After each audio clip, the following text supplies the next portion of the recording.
A gente está gravando. Eu dou as boas-vindas a todos vocês.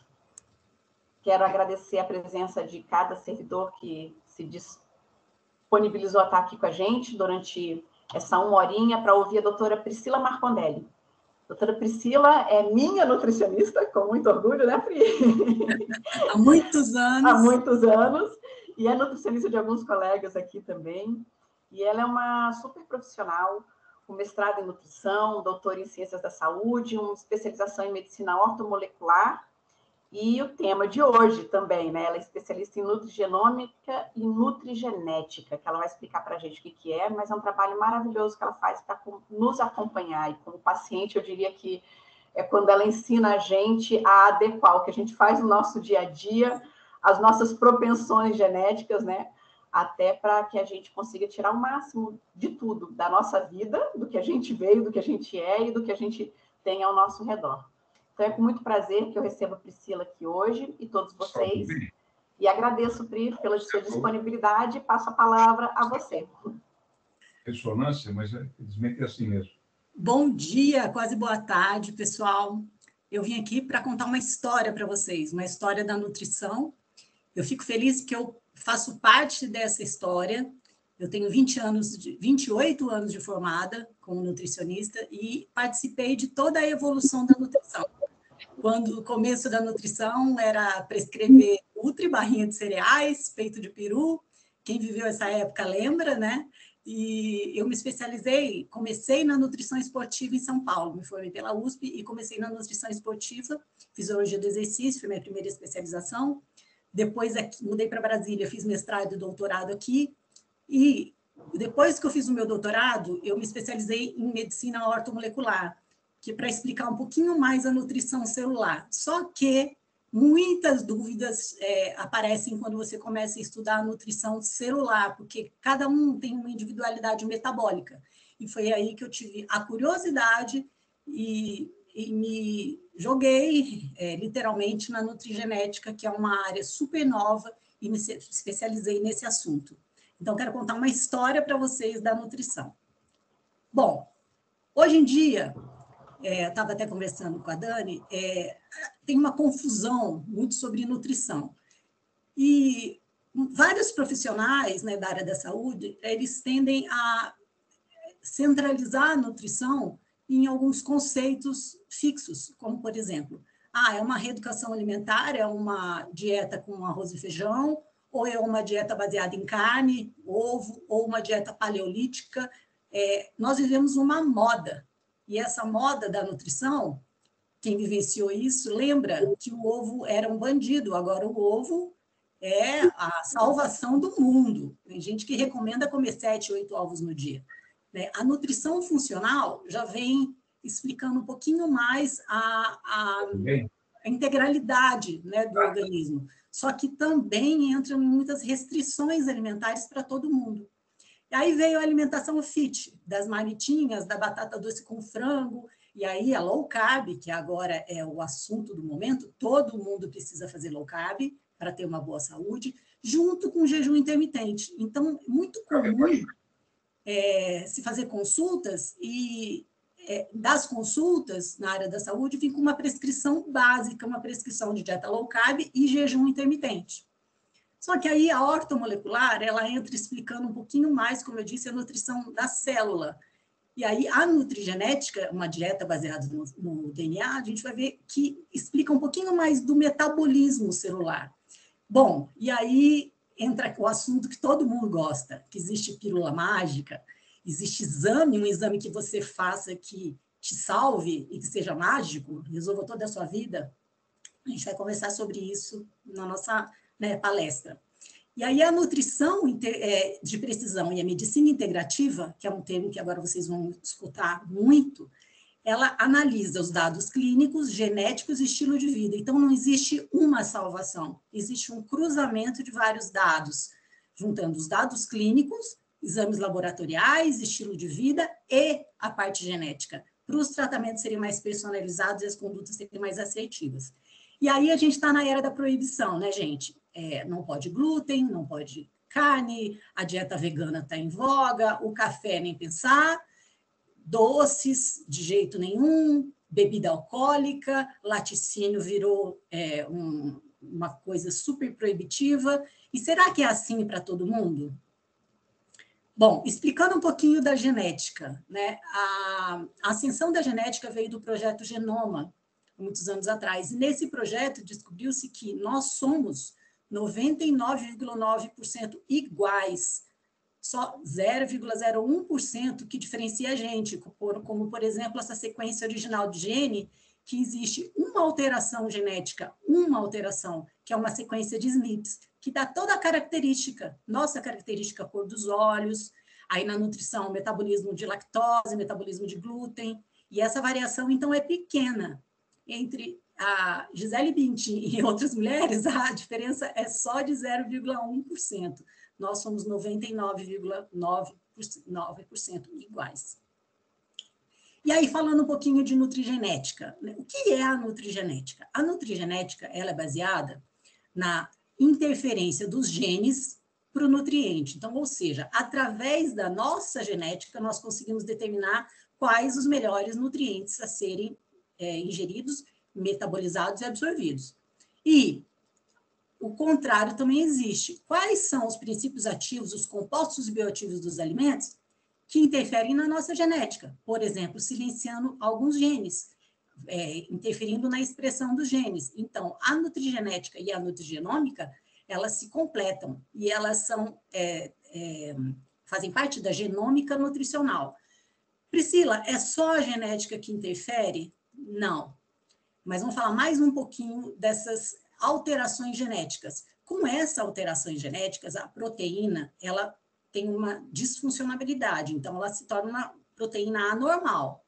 Em cima está uma sequência genética normal e embaixo uma proteína anormal. E essa proteína anormal que gera características diferentes. E na nutrição, digestão, diferentes respostas na digestão, na absorção, nos transportes dos nutrientes, metabolismo e resposta à dieta. Então, já respondendo a minha pergunta lá do começo, existe uma dieta que serve para todos?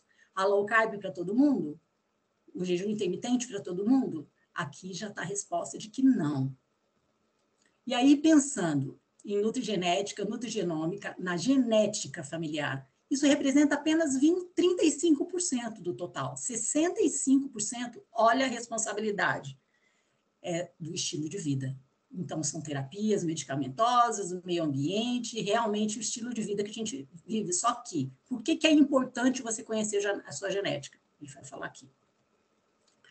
Junto com a nutrigenética e a nutrigenômica, nós temos a epigenética. Os três caracterizam, né, tem um conceito que é a genômica nutricional.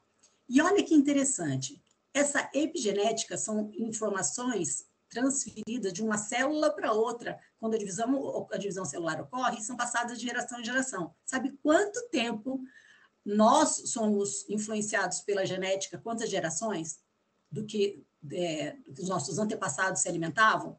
3 gerações. Então, o que sua avó comeu durante a vida, os seus avós, e a sua avó na gestação, hoje nós temos influência na nossa genética. Isso é muito importante, porque nós passamos para os nossos filhos, as pessoas, as gestantes têm que levar muito isso em consideração, essa programação metabólica que se espera de 1 ano antes de engravidar, isso tudo faz muita diferença nos nossos descendentes. Bom, e aí, como eu estava falando, a epigenética ela é um conjunto de fatores, uma dieta, correlação sazonal, onde nós temos vitamina D, exposição ao sol, não tem toxina, drogas, exercício físico, estado financeiro, microbioma, que é o que mais se fala hoje, que é a microbiota intestinal, drogas terapêuticas, a medicina alternativa, sociabilidade, intervenção social, né, essa interação social e o estado psicológico. E como é que a genética influencia em tudo isso aqui? Para nós identificarmos quais são os mecanismos que se tornam interruptores, que a gente consegue expressar um gene, silenciar um gene, ou expressar esse gene, nós temos que saber quais são esses genes. Então, é mais ou menos isso que a nutrigenética vem ensinar para a gente. E nunca se falou tanto da inflamação, porque a inflamação celular, ela está diretamente relacionada com doenças. Então, nós viemos aqui falar de doenças físicas e doenças de saúde física e mental. Então, a gente não pode esquecer de falar de inflamação, que está relacionada com todas essas doenças, desde a parte de câncer cardiovascular, a parte de Alzheimer, pulmão, artrite, doenças autoimunes, que as pessoas pouco correlacionam com essa inflamação e com a nutrição celular, e as doenças neurológicas e diabetes. E como funciona essa inflamação? Essa inflamação está relacionada com o estresse oxidativo, que é a produção excessiva de radicais livres. Então, nós temos os antioxidantes, né, que vêm da alimentação, da suplementação, e os pró-oxidantes. Quando esses pró-oxidantes estão em evidência, estão maiores no nosso organismo, é que vem esse desequilíbrio do estresse oxidativo e da inflamação celular. Tá, Priscila, então para que saber a minha genética? De novo, o ambiente mais alimentação. Toda essa barra amarela, ela representa o estilo de vida, o meio ambiente. E a azul, ela vem com a genética, que a gente carrega. Então, a primeira é uma pessoa com uma probabilidade genética boa, e a última, probabilidade ruim. E como é que vem? Como é que vem a saúde física e mental nesse contexto? A genética mais o estilo de vida, você sobrepõe um estilo do steady state ali, que você já começa a ter um aparecimento de doenças com o mesmo estilo de vida. Quem tem, ou seja, quem tem uma genética desfavorável, tem que aprender a silenciar ou silenciar os genes ruins e ativar os genes bons para a gente ter essa proteção da saúde física e mental. Bom, e no emagrecimento? Como é que a gente tem, como é que é vista a parte genética, né? Existem genes que são responsáveis por maior apetite, menor saciedade, perda de controle, compulsão alimentar mesmo, piores escolhas, efeito sanfona, perda de motivação, aquele desânimo, altos níveis de cortisol, resistência insulínica. Então, assim, sabe, aquele craving, aquela falta, aquela ansiedade para comer, aquela vontade de comer só mais um pouquinho na hora do almoço, no jantar, só mais um pouquinho. Isso tem uma genética desfavorável por trás que nós conseguimos, se conseguimos identificar, conseguimos silenciar a expressão desses genes através de suplemento, através de estilo de modulação de estilo de vida, aumento de atividade física, pelo menos uma hora ou mais para silenciar a expressão dos genes. Quem não tem esse gene desfavorável já não se beneficiaria tanto dessas estratégias. E qual seria a diferença entre exame de mapeamento genético e de intolerância alimentar? No exame de mapeamento genético, eu consigo saber minhas intolerâncias alimentares? Bom, primeiro é importante entender que a parte genética nós herdamos do nosso pai e da nossa mãe. E aí a gente viu até que dos nossos avós, né, dos nossos antepassados. E ela não muda. Então, nós nascemos com uma propensão genética a ter maior tendência, doença celíaca, por exemplo, a intolerância ao glúten, nós vamos falar aqui sobre cada coisa, né, que nós podemos saber pela genética. Então, não muda. O exame de mapeamento genético, então, é uma tendência. Um exame de intolerância alimentar, que é feito através de exame de sangue, é o que está acontecendo hoje no seu organismo. Então, os exames são complementares. Quem precisa fazer um, quem precisa fazer o outro. Quem está com muito sintoma gastrointestinal, imunidade baixa, problemas recorrentes que não consegue resolver. Aí o exame de intolerância alimentar, que é baseado no aumento de IgG, ele é favorável, ele é associativo com o exame genético. Eu fiz um post que explica bem sobre isso no DRA, a doutora Priscila Marcondelli, e quem quiser dar uma olhada, e dá para aprofundar um pouquinho sobre o tema. Bom, então, como nós vimos aqui, a parte genética ela é focada na prevenção. Ela não é focada em um tratamento. A gente quer antecipar, nós precisamos antecipar os acontecimentos, diminuindo a exposição de substâncias possivelmente tóxicas para o nosso organismo, porque nós temos essa vulnerabilidade genética. Aí, como consequência disso, uma potencializar antioxidação, detoxificação, aumento do metabolismo, nós temos mais saúde, beleza e qualidade de vida. E eu vou mostrar aqui para vocês um estudo que é baseado em literatura bem consistente, que se torna uma alimentação mais consciente. Então, a suplementação, só voltada no resultado de exame de sangue, ela é satisfatória? Ela é unicamente mandatória numa estratégia nutricional? Eu vou dizer que não. Existem alelos, cromossomas, alteração, que nós chamamos de polimorfismos genéticos. Aqui eu coloquei um exemplo, né? Esse polimorfismo genético da MTHFR, metiltetraidrofolato redutase, que vem do ácido fólico, ele é o alelo T, nesse polimorfismo, aumenta o risco de doenças cardiovasculares, hipertensão, infertilidade e abortos recorrentes, depressão, autismo, Alzheimer, Parkinson e câncer. Uma associação de uma alteração genética que nenhuma delas é essa do ácido fólico. Então, isso é tão importante que eu quis ressaltar para vocês que, a partir disso, pode ter um aumento de homocisteína, que é um marcador de inflamação no nosso corpo, que é neurotóxico e pouca gente avalia a quantidade de homocisteína, né? Maior risco de câncer e doenças que comprometem o sistema nervoso, que é o que a gente vai ver aqui, cansaço, depressão, irritabilidade, diminuição da serotonina. Então, muita gente fica caracterizada pelo seu gene ruim. Mas não é gênio ruim do nada, porque eu sou assim, cresci assim, a síndrome da Gabriela, né? Existe uma alteração metabólica que vem na alteração dos neurotransmissores, que vem também por causa da alteração genética, junto com o estilo de vida, é claro. Pessoas submetidas a um estresse profundo, elas potencializam esse efeito do polimorfismo genético. Também aumenta varizes, retenção de líquido, dificuldade na perda de peso, porque o metabolismo fica alterado. Maior relação entre esclerose múltipla, fibromialgia, trombose, efeito na espermatogênese e, de novo, aumenta o risco de aborto. Isso é muito importante, porque as mulheres, elas estão muito acostumadas, né, e a prescrição dos médicos que não são da medicina integrativa, vamos dizer, da medicina tradicional, eles prescrevem ácido fólico, mas para quem tem essa alteração genética, não é ácido fólico, é a metilfolato que nós temos que prescrever, por causa da alteração dessa enzima MTHFR, que é esse nome grande, metiltetraidrofolato redutase. Então, se torna um mundo além do que a medicina tradicional vê. E a medicina integrativa, quem tem esse olhar mais para a parte genético, já consegue identificar. Alguns países, eles adotam como política pública, né, fazer esse exame específico dessa enzima antes de se passar ácido fólico, porque esse é um polimorfismo genético muito comum e ajudaria numa gestação, em todo esse contexto que a gente está falando aqui, todas essas alterações. E a vitamina D?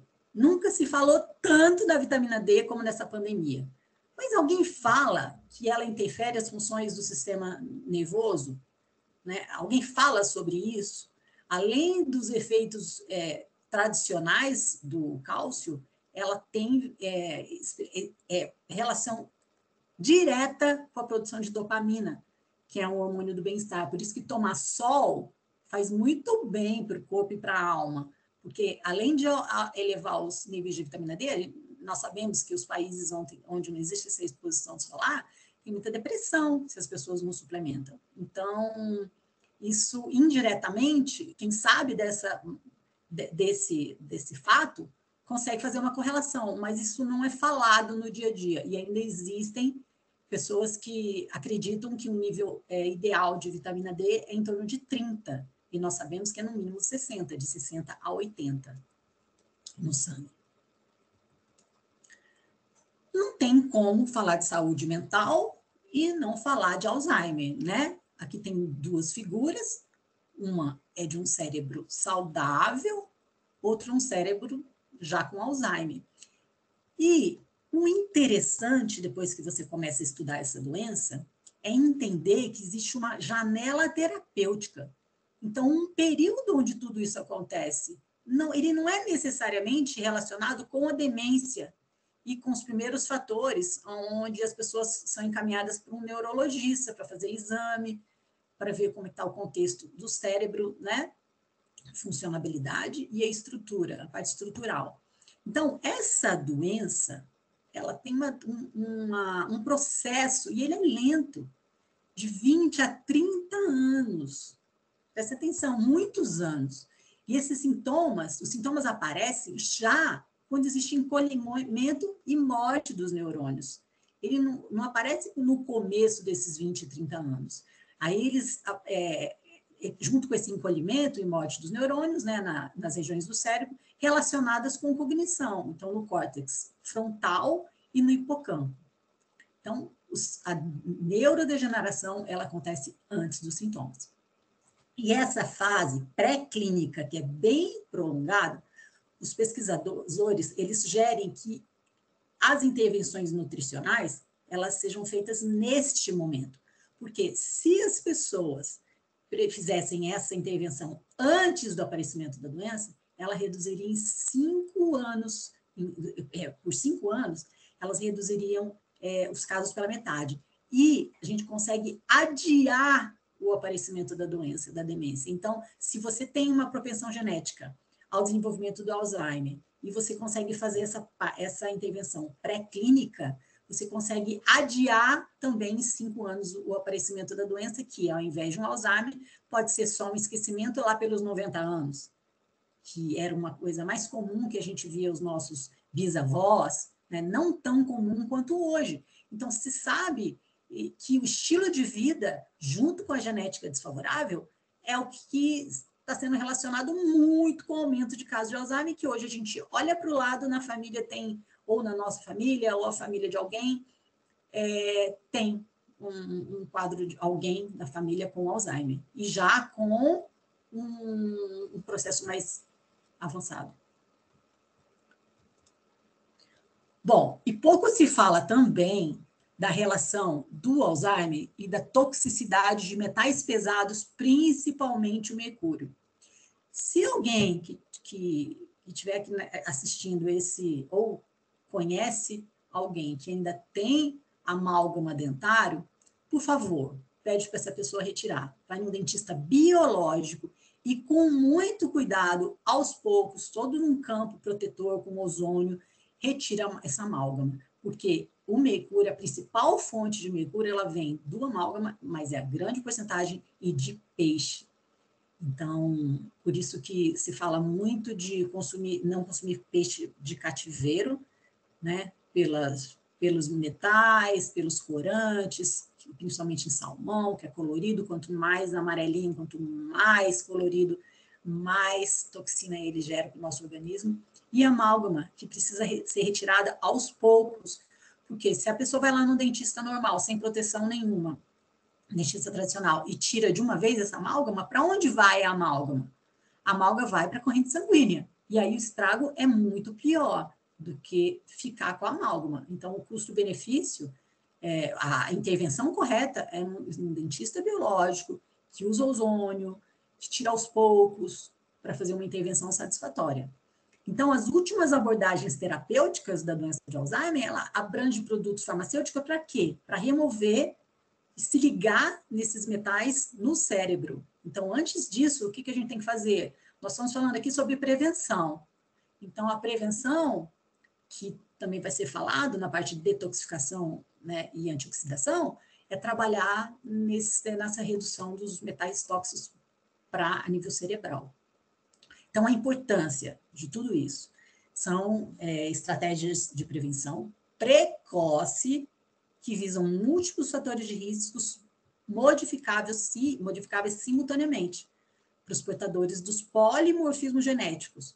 Então, é importante você identificar essa alteração genética para agir com mais assertividade naqueles interruptores que eu falei, ou expressando ou silenciando. Então, no caso, estou falando de Alzheimer, e a gente quer silenciar a expressão desses genes. A alimentação direcionada e a suplementação para estimular as sinapses cerebrais, e a atividade física é fundamental. Uma coisa que eu não posso esquecer de falar para vocês é o aumento da glicemia, porque Alzheimer também já está sendo considerado uma diabetes tipo 3, uma doença, né, metabólica que vem também da disfunção de glicose, de açúcar no sangue. Então, de novo, prevenção, atividade física, uma intervenção mais direcionada para evitar este problema. E aí, como eu falei que eu iria falar, como que acontece no organismo quando você ingere uma toxina? Não tem como a gente não ingerir, porque tem dos alimentos, mesmo se você coma orgânicos em casa, come muito em restaurante, vocês têm muitos eventos sociais, que eu acompanho várias pessoas do Itamaraty, então não tem como não ser exposto. Num processo de emagrecimento também, as toxinas elas estão acumuladas na célula de gordura. Então, nesse processo de emagrecimento, pouco se fala nisso, na lipólise, o que acontece? Aumenta o nível de toxina no sangue. Então, associado com o processo de emagrecimento, por isso que é bacana procurar um auxílio de um profissional, não fazer dietas radicais por conta própria, porque o organismo paga um preço de aumentar as toxinas no sangue. Então, não é o que a gente quer. E na parte genética, nós sabemos, através de um painel genético, não é a identificação de uma enzima, são várias enzimas que fazem essa detoxificação no organismo, quais são as enzimas-chave que nós temos que trabalhar. Porque aí eu consigo ofertar para o organismo ou uma precursor dessa enzima, ou já a enzima, por exemplo, uma glutationa, uma superóxido dismutase, que são enzimas que vão ajudar na detoxificação e na antioxidação. Lembra que eu falei dos radicais livres? Então, os radicais livres, eles estão diretamente relacionados, é um pacote conjunto com esse processo de combate, de detoxificação. Então, aumento de radicais livres e detoxificação andam juntos e podem ser identificados, né, num painel genético para quem tem essa propensão. Eu costumo brincar com os meus pacientes que tem gente que tem um organismo que eu chamo de autolimpante. Então, é uma brincadeira, né? Porque as toxinas, elas vão ser acumuladas, só que elas eliminam as toxinas com mais facilidade. E a intervenção nutricional é diferente para quem tem dificuldade de eliminar essas toxinas e combater radicais livres. Então, eu coloquei aqui alguns alimentos, o sulforafano, que é uma substância que tem no brócolis, na couve-flor, na couve, que ajudaria também a facilitar esse processo, os polifenóis, que vêm dos alimentos todos que tem ali um pigmento, né, vermelho, as catequinas, que vêm até do chocolate amargo, do chá verde, galocatequina galato, que vem muito do chá verde, que é considerado uma substância antioxidante, uma das mais potentes que existem, mas também a parte genética vai ajudar a caracterizar se o chá verde é bom para você, porque tem gente, não sei se já aconteceu com vocês, mas que tem dor de cabeça, enjoo quando toma chá verde. Aí existem outras estratégias nutricionais. A curcumina, né, do açafrão, mas aí nesse caso não adianta muito comer açafrão, tem que ingerir suplemento de curcumina, né, à base de uma curcumina bem concentrada, para a gente ter esse fator aí natural de combater a inflamação. O vinho, o resveratrol do vinho, uma notícia, é que 2 tacinhas de vinho, ela não faz muita diferença em relação a essa antioxidação. Para conseguirmos esse efeito, precisaria de uma garrafa de vinho. Priscila, então quer dizer que você está me dizendo que eu posso tomar uma garrafa de vinho por dia? Infelizmente não, né? Porque nós temos a parte do álcool, que está junto com esse resveratrol. Então, existe agora uma tendência para quem tem esses polimorfismos genéticos de nós suplementarmos o resveratrol em forma de transresveratrol. E aí vai falar, mas no Mediterrâneo, as pessoas tomam 1 tacinha, 2 tacinhas de vinho, e aí tem diminuição de doenças cardiovasculares. E aí eu falo para vocês, dentro de um contexto da vida deles, 5 horas da tarde eles param de trabalhar, eles comem tudo mais natural possível. O vinho não tem sulfito, não tem conservantes, é feito ali na região da uva natural que tem ali do lado, do licopeno concentrado do tomate. Então, para a gente fazer um paralelo, né, dessa ingestão de 1 taça de vinho por dia, é que existe uma vasodilatação.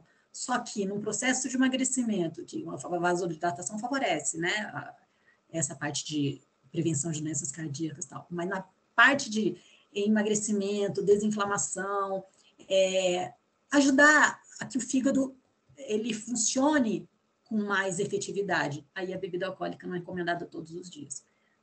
Num evento social, umas 2 vezes na semana, que eu até libero, né, refeição livre, não tem problema nenhum, mas no dia a dia não vou recomendar para vocês a bebida alcoólica, por causa do álcool. Existem polimorfismos genéticos também, que nós avaliamos esse tipo de metabolização de álcool. Tem gente que metaboliza mais rápido o álcool, é aquela pessoa que apresenta pouco sintoma, então pode beber muito e não sente nada, não tem dor de cabeça, não sente ressaca, não sente nada. E, paralelamente a isso, eu não posso deixar de falar de novo que a homocisteína, ela funciona como uma toxina para os neurônios. Então, como a gente tem alimentos neuroprotetores, que eu acabei de falar alguns aqui, e eu vou falar mais sobre isso, nós temos também os neurotóxicos para o cérebro.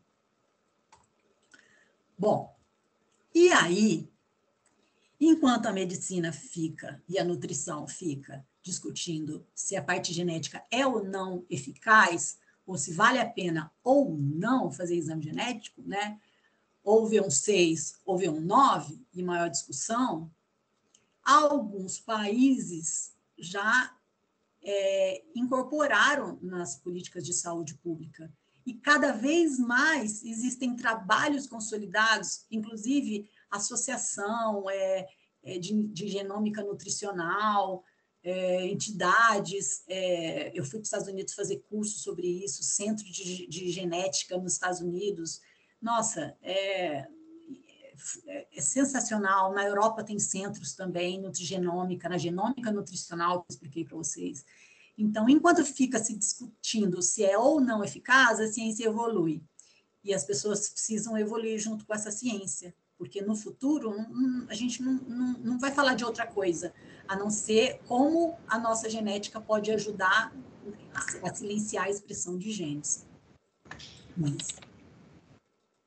Bom, e aí aqui, eu estou falando de novo, pegando um ganchinho no Alzheimer, o quanto que existe uma efetividade em usar alguns suplementos e alguns princípios ativos dos suplementos e alimentos nessa janela terapêutica antes da doença se instalar. Então, vitaminas do complexo B, o resveratrol, as catequinas, a cafeína e os ácidos clorogênicos, isoflavonas, isoticinatos, flavonoides, a curcumina, tudo isso é provado, né? E aí que tem algumas fontes alimentares aqui, na segunda coluna, é provado que ajuda nessa janela terapêutica, isso como alimentos e como suplementos concentrados, né? Bom, e aí, como eu disse que ia falar para vocês, a gente tem um contexto na nutrição que começou há mais de uma década,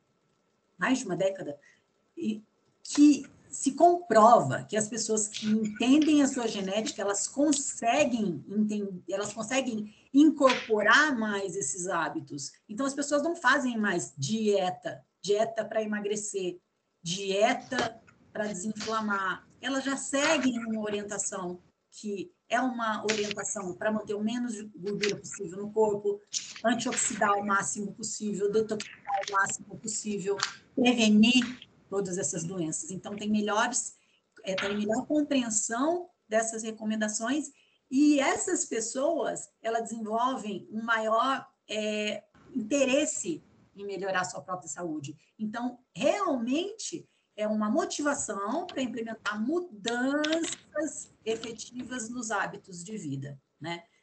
Que nós falamos aqui anteriormente, que é um contexto, né?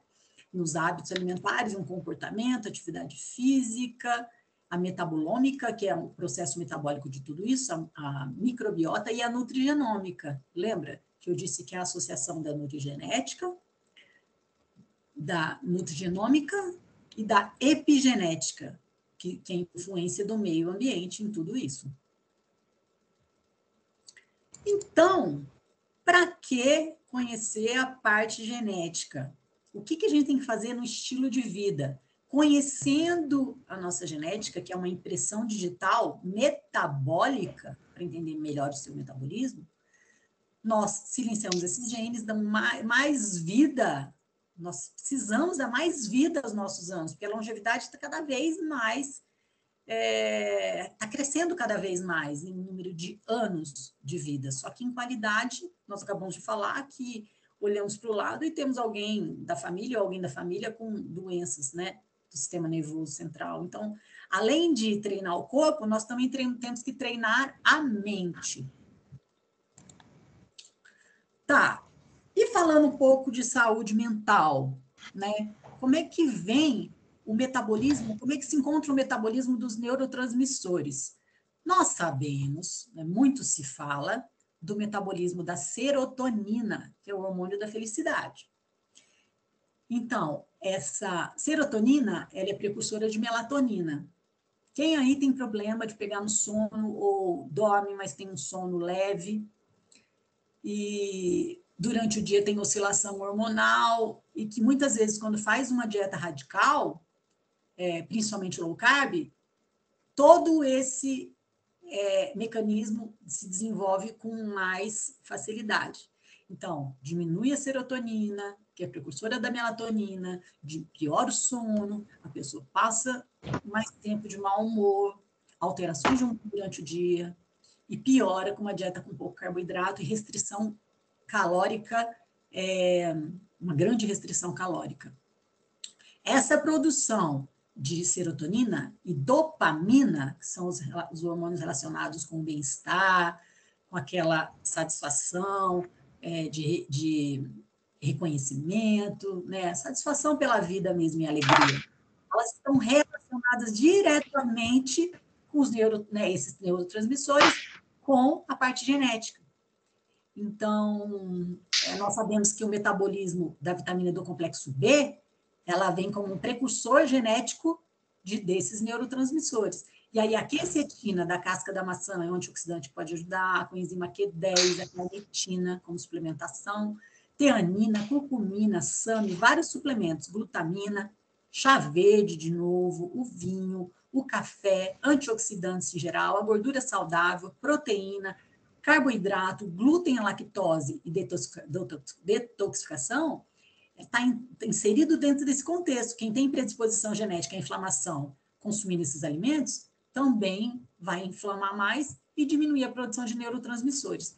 Existe também uma relação no nosso organismo entre o equilíbrio do ômega 3, porque nós temos no ômega 3 o EPA e o DHA, duas substâncias que são responsáveis, uma pela combater a inflamação, né, anti-inflamatório, e o outro mais a nível cerebral, ajudando os processos de reconstrução dos neurônios, aumentando concentração, memória. E nós sabemos, pela parte genética, o equilíbrio disso, quando dá mais EPA e quando dá mais DHA. Bom, eu preciso falar para vocês do equilíbrio da dopamina. A dopamina é esse neurotransmissor que nós vimos que é responsável pela sensação, né, no organismo. E pela alegria, por esse equilíbrio mesmo. Só que tanto a falta quanto o excesso de dopamina é uma coisa ruim para o nosso organismo. E está relacionado diretamente com a produtividade de vocês no trabalho. Olha que bacana saber disso. Está relacionado diretamente com a genética. Por quê? No cérebro, nas sinapses cerebrais, quando você tem acúmulo de dopamina entre um neurônio e outro, que nós chamamos de conte lenta, né, que é uma enzima que vem aí da parte genética, que ela é lenta, então ela não consegue degradar muito essa dopamina, e ela fica muito mais sináptica, você é uma pessoa concentrada, tem muito foco, excelente profissional no trabalho, mas que, por outro lado, pavio curto, tem oscilação de humor. Eu acredito que muita gente se enquadra nisso, né? E isso vem da parte genética nessa alteração de neurotransmissores. E nós conseguimos modular isso com suplementação, com alimentação. Não voltou. E desequilíbrio, né? E equilíbrio do estilo de vida. Então, é importante falar disso. Então, Priscila, esse excesso de dopamina seria ruim ou bom? Não tem ruim nem bom. Nós precisamos, como é que eu falo? Valorizar o que nós ganhamos da parte genética. Então, vamos produzir bem, concentrar e ter um equilíbrio da parte de estilo de vida e silenciamento desses genes desfavoráveis e potencializar os genes favoráveis. Priscila, e a falta da dopamina, o que causa? Que aí, vamos dizer o nome lá da enzima que eu falei, a CONT. Ela é muito rápida, então degrada muito dopamina, cai muito dopamina.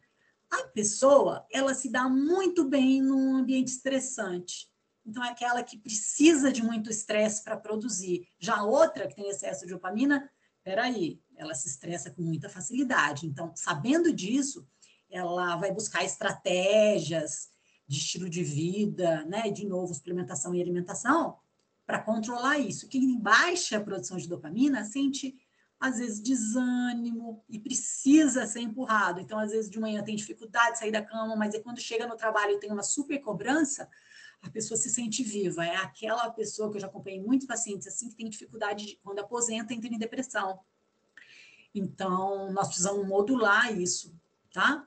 A vitamina D, como eu já disse, ela tem toda uma função, que é uma palestra inteira falando da vitamina D, né? E o sol e a suplementação estão diretamente relacionados. Não existe no mundo uma pessoa que tem vitamina D alta e ou não toma sol ou não suplementa, porque poucos alimentos eles favorecem, né, o aumento de vitamina D. Uma coisa que aumenta é o alecrim e o coentro como tempero, mas que ajuda sim um pouquinho. A grande mesmo, para grande aumento no sangue de vitamina D, eu preciso do sol e suplementação, principalmente essa associação. E pouco se fala da associação na suplementação com vitamina K2 e MK7. Então, estou dando uma dica aqui para vocês, que poucas pessoas suplementam essa vitamina K2 junto, que é importante com a vitamina D, para que essa vitamina D seja armazenada da melhor forma possível, onde a gente quer armazenar, né? É o tecido mais importante que nós temos para a absorção de vitamina D, que é a parte óssea. Não é para favorecer cálculo renal ou aumento de enrijecimento de artérias, não é isso que a gente quer. Nós queremos que a vitamina D faça o papel que ela precisa fazer. A modulação de atividade física. Lembra que eu falei sobre aquelas enzimas que aumentam dopamina? Para quem tem falta de dopamina, eu preciso que aumente. Para quem tem excesso, eu preciso modular isso. Então, a atividade física, ela ajuda. Para essas pessoas que têm excesso de vitamina, de dopamina, jamais fazer uma atividade física extenuante à noite, depois das 6 horas. Porque isso vai desfavorecer. Você vai ter um sono, pode até pegar no sono, mas aquele sono leve, aquele aumento de cortisol, que as pessoas já têm essa disfunção. Então, a atividade física, durante o dia, ela é mais favorável. E já para as pessoas que têm pouca produção de dopamina, seria o contrário. Podia até fazer uma aula de dança à noite, uma coisa que aumente a satisfação, né? Ou uma academia que te faça bem, mas que não seja muito tarde da noite. Porque o nosso organismo, nosso relógio biológico foi feito para dormir às 10 horas. Difícil, né, gente? Mas é o ideal, se você dorme 1 da manhã, diminuir para meia-noite, diminuir para 11, pelo menos 11 horas todo mundo já está dormindo. Então, nós precisamos avaliar esse estilo de vida. E não podemos deixar de lado, falar da nutrigenética, da nutrigenômica, da epigenética, e não falar do emocional, do mental e do espiritual. Agora, nos congressos de medicina e nutrição, não se fala mais sobre medicina e nutrição só. Se fala da parte emocional, mental e espiritual. Se sabe que quem tem mais fé, os neurotransmissores, o metabolismo de tudo, ele fica potencializado favoravelmente. Então, quem tem problemas emocionais relacionados ao mental, espiritual, são pessoas que têm um gatilho de intolerância alimentar, nasceu com esse gene desfavorável, potencializa esse efeito ruim no organismo. Aí muito se fala da meditação, que eu acredito que não precise literalmente meditar quem não consegue começa com exercício de respiração, de relaxamento, né? De atenção plena, do mindfulness, que agora é o que mais se fala, de atenção plena. Higiene do sono, né? Que precisa ser feito. Bom, e aí aqui, explicando mais um pouquinho de uma alteração genética ligada diretamente com a produção de serotonina, e com a produção de saciedade em relação à alimentação. E falando de saúde mental, envelhecimento, né? O homem, ele está programado para viver 180 anos. Só que, se não atingir essa idade, as causas estão na alimentação. Por que não atinge essa idade? Porque a alimentação, o estilo de vida inadequados e os ambientes aceleram o envelhecimento. E aí agora eu vou falar para vocês o que a gente pode fazer na nossa saúde, bem-estar, para aumentar essa longevidade, né? Essa fala de que o homem ele foi feito para viver muitos anos é do descobridor do vírus HIV. Então, a célula ela não foi feita para se deteriorar rápido, que nem hoje em dia. A gente sabe que a expectativa de vida aumentou muito, né, com o desenvolvimento aí da ciência, mas estamos vivendo mais, só que doentes. E agora, o assunto do momento também, que eu não posso deixar de falar para vocês, são os telômeros. O que são telômeros? Primeiro eu vou falar desse trio aqui de pesquisadores que em 2009 eles descobriram os telômeros e a importância dos telômeros na degradação do cromossoma. Então, essa foto primeira aqui de um cromossoma e a pontinha do cromossoma como se fosse um cordão do sapato, do tênis, que deve ser proporcional à idade que a pessoa tem, eu vou mostrar aqui com mais detalhes. Ela é responsável pela diferenciação celular.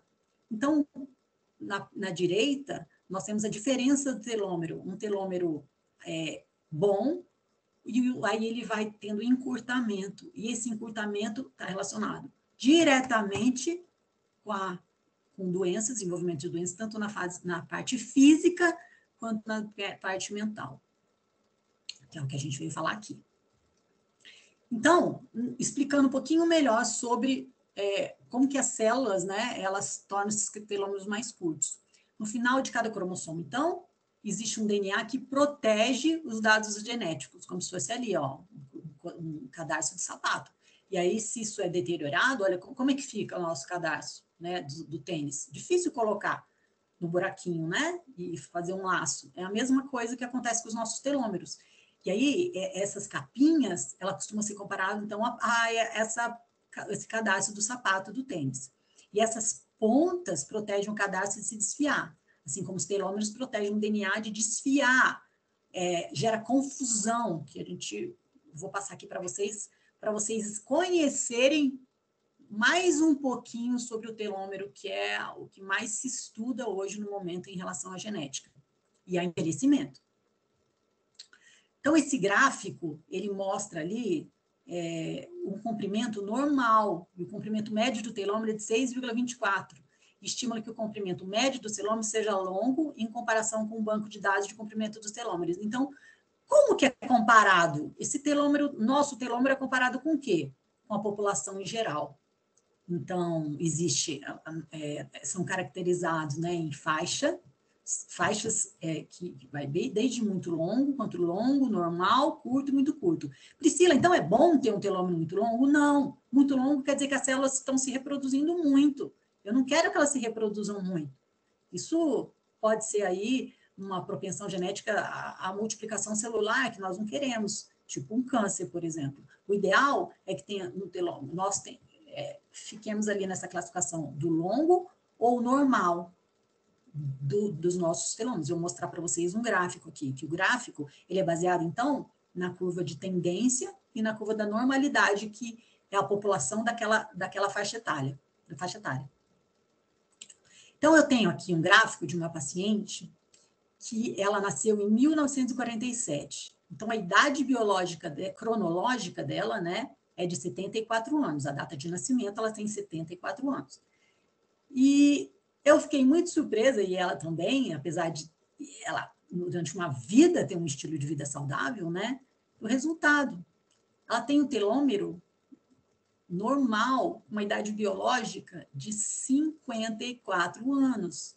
E aí, nossa conduta terapêutica, nossas estratégias, nós precisamos o quê? Manter esse telômero. Então, a curva de tendência é o quê? Ela vai manter essa propensão durante a vida, ou seja, de diferença de 20 anos. Então, quando ela estiver lá na frente, ela ainda vai ter 20 anos a menos. Isso é fantástico, né? Isso é fantástico. Já tem resultado de uma paciente que a análise dela é de prevenção. Por quê? Ela tem 55 anos, o exame dela não é ruim, mas vocês podem ver que as linhas, né, as curvas, elas estão se juntando no finalzinho. Então, hoje, ela tem um exame bom, que é um exame normal, um telômero normal, dentro daquela diferença, daquela classificação que eu mostrei para vocês. Com a idade biológica de 49 anos, muito próxima de 55. Só que como esses gráficos eles estão se cruzando, eles estão se aproximando, ela precisa manter e fazer uma intervenção nutricional e suplementação adequada, para que esse gráfico seja como no começo. Então, a linha de tendência não está adequada como ela tinha que ser, como ela foi até hoje. É muito interessante você saber disso, né? Para quem tem que direcionar ou não essa prevenção aí do telômero, alongamento do telômero, como esse outro caso que eu vou mostrar para vocês. Olha a curva de normalidade e a curva de tendência dessa minha paciente. Então, ela nasceu em 79, ela tem 42 anos, mas ela tem um telômero muito curto, de 85 anos. Nesse caso, não é só a intervenção nutricional, atividade física, não. Eu preciso de uma intervenção grande da parte emocional, porque eu vou mostrar para vocês aqui que o emocional está relacionado diretamente. Se vocês perceberem quando as duas curvas se cruzaram, ela tinha 12 anos. Eu perguntei para ela o que aconteceu com 12 anos na vida dela. Ela passou uma adolescência cheia de traumas, muitos traumas. E estilo de vida ruim. Foi quando começou o encurtamento do telômero. Priscila, isso é muito ruim. Saber disso não é muito ruim hoje, porque o telômero ele pode alongar. O exame genético, acho que eu não falei para vocês, mas o exame genético você faz uma vez na vida, porque o seu pai e a sua mãe, eles te passaram essa característica genética, é isso que vai ter. A gente só vai aumentar a expressão daquele gene, silenciar, né, ou expressar os genes bons. O telômero, não, ele é um exame diagnóstico, e você pode repetir daqui a um tempo. Então, daqui 1 ano, 2 anos, ela repete esse exame, poxa, de muito curto ele pode para curto, daqui a uns anos ele pode para normal, então depende da intervenção física, de atividade física, emocional, suplementação correta para alongar telômero, que é muito diferente para manter esse telômero, né? E mudança mesmo do estilo de vida. A suplementação ela é diferenciada, tá? Para alongar telômero. Então, aqui eu mostrei, como eu falei, né, dessa minha paciente, a diversidade no início da vida e comprimento do telômero. Existem muitos trabalhos, mais de 25 mil trabalhos só nos Estados Unidos fazendo essa correlação de telômero e saúde, né? Prevenção de doenças ou aparecimento de doenças. Esse aqui é a recuperação do câncer baseada na atenção plena e terapia expressiva de suporte. Mantém o comprimento dos telômeros em relação aos controles em sobreviventes de câncer de mama e sofrimento. Então, assim, existe uma relação da suplementação, do silenciamento dos genes, da atividade física e de mudança de estilo de vida, né? Essas pessoas, elas têm maior capacidade de manter a mente focada quando elas estão ali no presente. E aí, as pessoas que têm essa mente focada, elas têm telômeros mais longos do que pessoas cuja mente tende a devagar. Então, de novo, estilo de vida. A concentração da mente é uma habilidade que pode ser cultivada, né? Com hábitos mesmo. Então, que a gente tem que praticar. Tem atividade física, tem que fazer atividade para o cérebro também. Atividade para o físico e para o cérebro.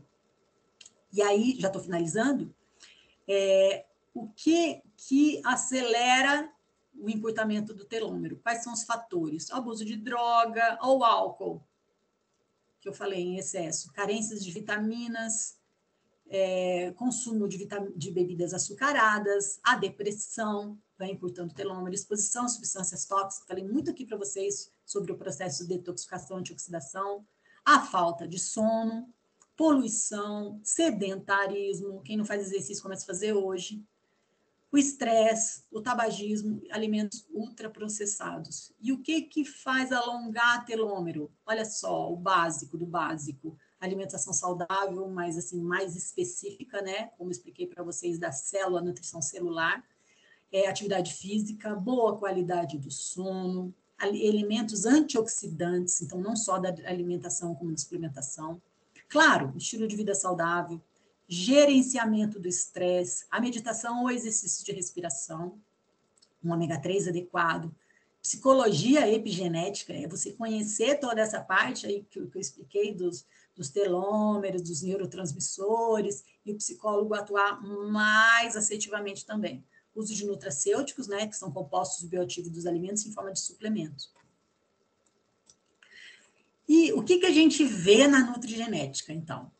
Nós vemos a capacidade de metabolizar macronutrientes, que são os genes relacionados na regulação do gasto energético, do apetite, do metabolismo, de gordura, de carboidrato, de lipídio, no aumento da temperatura energética para digerir esses alimentos, termogênica, diferenciação celular, na capacidade de metabolizar micronutrientes. Lembra que eu só expliquei do ácido fólico, do folato, mas eu não expliquei das outras. Então, nós temos outras vitaminas do complexo B, temos a colina, que está diretamente relacionada com a parte de neurotransmissores no cérebro, memória, concentração, tudo isso nós conseguimos modular, né, na parte genética.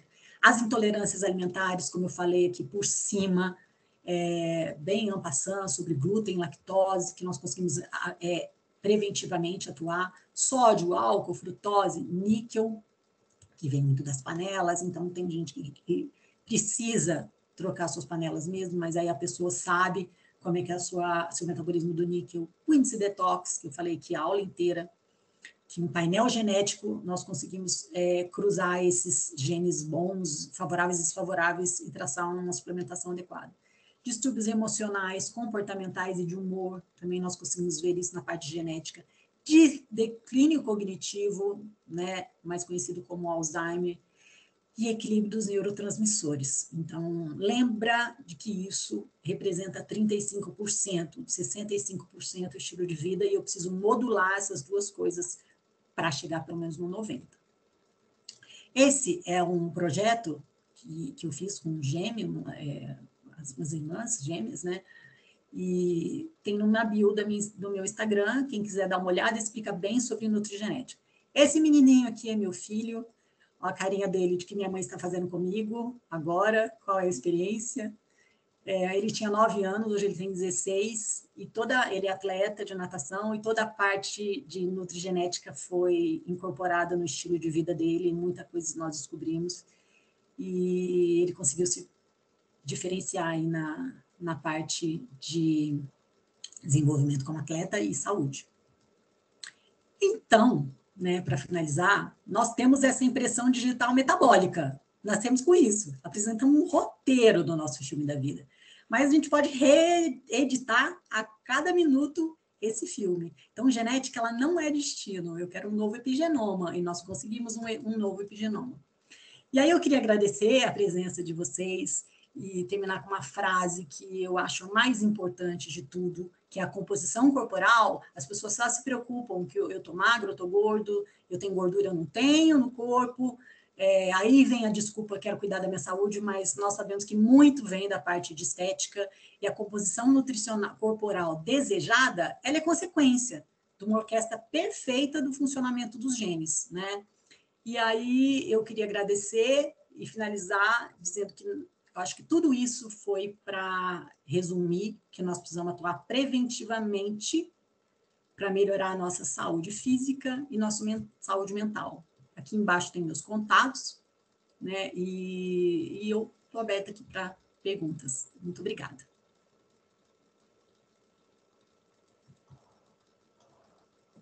Muito obrigada, Priscila. Mais uma vez eu te agradeço. Meus colegas, vocês têm perguntas? Eu estava acompanhando o chat, né? Não tem nenhuma pergunta no chat, mas eu já recebi no meu WhatsApp um agradecimento pela palestra, Pri. Ah, que dizendo que bom. parece ter sido feito sob medida para uma das nossas colegas que estava assistindo aqui. E, gente, quem quiser trazer mais alguma dúvida específica para a Priscila, temos um colega aqui com a mão levantada. Pode abrir o seu microfone. Quem é? Eu não consigo ver seu nome, só tem as iniciais aqui.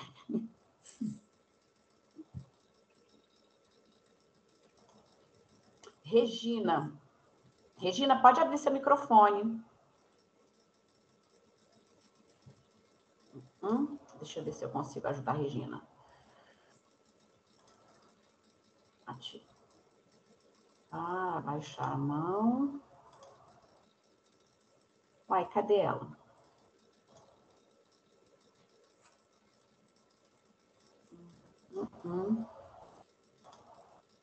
Gente, a pessoa não está sabendo lidar com o chat. Vamos lá. Regina, você quer digitar a sua pergunta no chat? E eu poder ler para a Priscila, porque eu não estou conseguindo ativar o seu microfone. Também tenho a Fabiane com a mão levantada.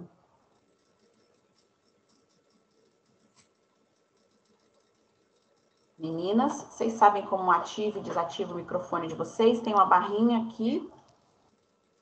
Sim. Bom, enquanto a Regina digita a pergunta dela, eu faço a minha. Logo no início da palestra, foi falado sobre quais seriam os possíveis exames para se detectar o polimorfismo. Eu queria só voltar naquele ponto para agora, diante de tanta informação útil, saber como chegar no meu médico e falar, olha, assisti uma palestra maravilhosa, descobri um novo mundo, vamos começar daqui. É o beabá mesmo, Priscila. É Priscila, né? Priscila. Sim. Qual o tipo de exame laboratorial ou qual approach você recomendaria? Qual profissional da área seria o mais adequado para começar a investigar melhor esse assunto?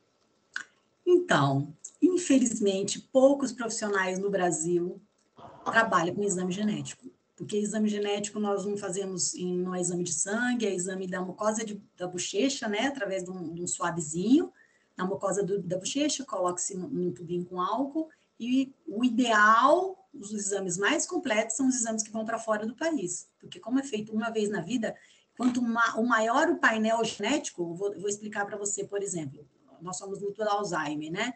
Existe no mercado um gene, a APOE4, que fala sobre o desenvolvimento do Alzheimer, mas não adianta só ver o gene desfavorável, ruim, que você trouxe. Nós precisamos fazer um cruzamento com os favoráveis também, para criar uma análise estatística e da informação mais específica. Então, poucos profissionais no Brasil, eles têm a paciência e, vou dizer, estudam sobre esse assunto. Então, eu me apaixonei por essa área, eu faço no meu consultório, uso esse exame, um exame europeu, né, da Itália. Existem outros profissionais que fazem esses exames mais simples, outras pessoas que também trabalham com esse exame europeu, mas médicos mesmos que trabalham com isso são pouquíssimos. Eu sou professora disso, né, na formação disso para profissionais. E só alguns nutricionistas que levaram isso à frente, porque só um exame de interpretação do exame de um exame desse, só da nutrigenética, sem falar de longevidade, de doenças, pelo menos 1 hora para interpretar. Aí você precisa correlacionar com o exame de sangue e com o estilo de vida, para traçar uma estratégia mais desenvolvida. Então, eu fico com o coração partido de falar para vocês que poucas pessoas, elas compraram isso. Eu vou estudar e eu vou gastar do meu tempo, né? Então, eu vou vender o meu trabalho aqui para você, né? E tem os meus contatos aí no final. E é feito num consultório. Precisa fazer uma consulta para fazer exame genético? Não precisa fazer uma consulta. Se você quiser fazer uma consulta inicial de nutrição, é bom para entender o seu estilo de vida, mas só basta 30 minutos sem tomar água, sem comer, faz essa mucosinha, o exame da mucosa, e depois de 30, 40 dias tem um resultado. A maioria das pessoas fazem uma consulta de avaliação, de interpretação, mesmo se já faz consulta com outro nutricionista. Porque eu desenvolvi uma tabelinha de resumo, e nessa tabelinha de resumo, outros profissionais conseguem ler o exame, né? Uma tabelinha onde tem tipo sinal de trânsito, que aí tem um script do seu metabolismo. Mas esmiuçar isso, são poucos os profissionais que fazem isso aqui em Brasília, em São Paulo, no Rio, a gente tem bem mais. Acho que eu respondi sua pergunta. Sim, respondeu. E como eu moro atualmente em Roma, eu fico mais feliz de saber que a possibilidade de eu encontrar um profissional dessa área aqui é alta. Obrigada, Priscila. Isso. E se você quiser depois, eu tento que a própria empresa italiana tente ver se eu consigo que ele mande um kit para você colher, porque, né, já está fácil aí na Europa. Então, manda um kit e depois a gente pode fazer uma consulta de interpretação online, se você não achar um profissional aí que faça essa interpretação, tá? Uau, muito obrigada. Legal, né? A tecnologia aproximando todo mundo.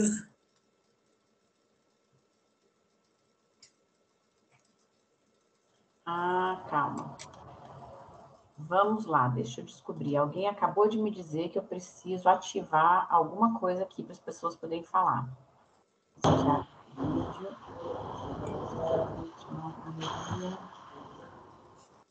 O meu funciona. Tenta Ctrl Shift M para quem quiser ativar o microfone. Cadê? Aí a própria pessoa aperta Ctrl Shift M, é isso? Isso. Ou no microfonezinho que está no canto superior direito. Tá, pessoal, todo mundo recebeu? Regina, será que você consegue fazer isso? O microfonezinho, não sei se está no canto direito para todo mundo. Para mim, não. Deixa eu ver. Canto superior direito? É porque vai ser organização. Para a gente, que todo mundo em Itamaraty devia estar no mesmo lugar. Canto superior direito. Canto superior direito. É a Pri que está dando as instruções, não é isso? Sou eu. Ou Ctrl Shift M. A sua xará. Olha, com Y, é isso? SC, 2 L's, para ficar bem difícil, dá problema na hora de fazer meus documentos. Eu com 2 L's também, mas é com I. Você me entende. Tornar um participante. Entendo. A função determina se pode. Não, cancela. Não. Gente, eu não vou conseguir fazer isso, Pri, porque você conseguiu, né? Eu não consigo mexer aqui.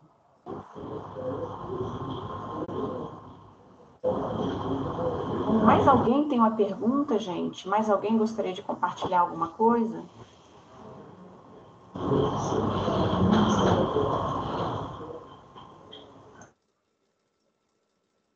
Criativa aprovações, pontos. Não,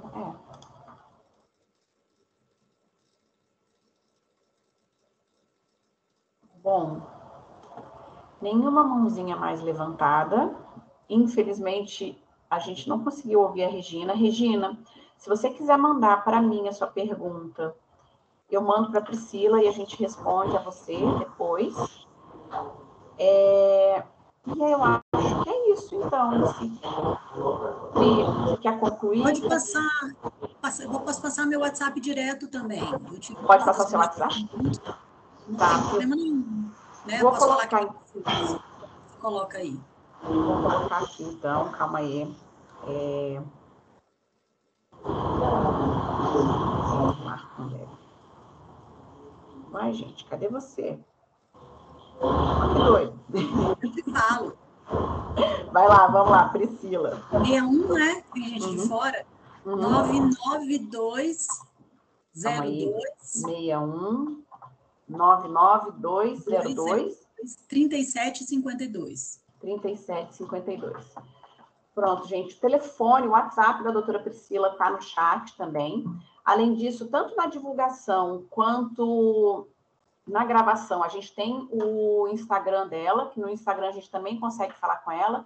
E eu vou colocar o WhatsApp dela também lá na página do SAMS, na Intratec, para quem quiser assistir a palestra novamente ou divulgar para os outros colegas. Então, vocês conseguem achar a doutora Priscila por aqui. Tá bom? Bom, eu vou agradecer mais uma vez a presença de todo mundo. Vou agradecer a você, Priscila, pela generosidade da palestra, né? A quantidade de informação. Então, assim, muita... Você sabe que eu sou apaixonada por esse assunto, né? Então, que eu quero mesmo é compartilhar. Sim, e façam, gente, porque eu fiz, lá em casa a gente fez o teste e muda a forma como a gente começa a se olhar e perceber o nosso corpo também. Porque são pequenos ajustes que, de repente, a gente vê uma grande qualidade de vida, uma grande mudança na nossa qualidade de vida. Então, eu recomendo. Então, obrigado mais uma vez, Priscila. Obrigada. Obrigada a todos vocês que estiveram aqui conosco nessa manhã de terça-feira. Fiquem de olho na bola do dia. Todo mês a gente tem algum tipo de palestra, algum tipo de evento. E eu conto com a presença de vocês em todos eles também. Obrigado, Pri, mais uma vez. Obrigada, gente. Obrigada. Tchau, tchau. Tchauzinho. Tchau.